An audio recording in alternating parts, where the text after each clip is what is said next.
3 ఫీట్లు లేని CM Revanth Reddy BRS ను 100 మీటర్లు పాతి పెడతాడా అని ప్రశ్నించారు మాజీ మంత్రి కేటీఆర్. పెద్దోళ్లే కేసీఆర్ ను ఏం చేయలేకపోయారని, రేవంత్ వల్ల ఏమవుతుందని అన్నారు. కేసీఆర్ కాలిగోటికి కూడా రేవంత్ సరిపోడన్నారు కేటీఆర్. ఆయన 3 మీటర్లు కూడా లేడు. ఆయన అంటే మనం 100 మీటర్ల లోపల బొంద పెడతారట. ఆయన 3 ఫీట్లు కూడా లేడు. ఆయన అంటే 100 మీటర్ల లోపల బొంద పెడతారట.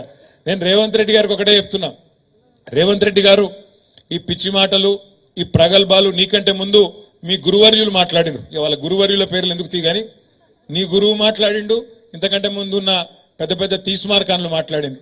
నీకంటే ముందు కేసీఆర్ ను తొక్కుతాం, బొంద పెడతాం, ఈ గులాబీ జెండా కనబడకుండా చేస్తాం అని చాలా పెద్ద పెద్ద తీస్మార్కాన్లు మాట్లాడినరు. ఆ తీస్మార్కాన్లతోనే కాలేదు, నీలాంటి బుడ్రకాంతో ఏమవుతుంది అనే మాట నేను ఈ సందర్భంగా విజ్ఞప్తి చేస్తా ఉన్నా. నీ అసొంటోళ్ళు మస్తుగా వస్తారు పోతారు. కాలం కలిసి వస్తే వానపాములు కూడా నాగుపాములై బుసలు కొడతాయి. కాలం కలిసి వచ్చింది, తాంతే గారెల బుట్ల పడ్డట్టు పడ్డావు.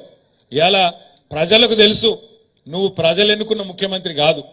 ఢిల్లీ ద్వారా మేనేజ్మెంట్ కోటాలో ఢిల్లీని మేనేజ్ చేసుకొని మాణిక్యం ఠాగూర్కు 50 కోట్లు ఇచ్చి వీని చెవుల ఊది వాని చెవుల ఊది నలుగురు నువ్వు పోగేసుకొని ఢిల్లీకి వెళ్ళి ఆడికెళ్ళి మేనేజ్మెంట్ తీసుకొని తెచ్చుకున్న పదవి తప్ప ప్రజలందరూ కలిసి కూడబలుకొని నిన్నేం ఎన్నుకోలేదు. ముమ్మాటికి ఎన్నటికీ నువ్వు కేసీఆర్ గారి కాలు గోరుకు కూడా సరిపోవు రేవంత్ రెడ్డి అని నేను మాట నేను విజ్ఞప్తి చేస్తాను.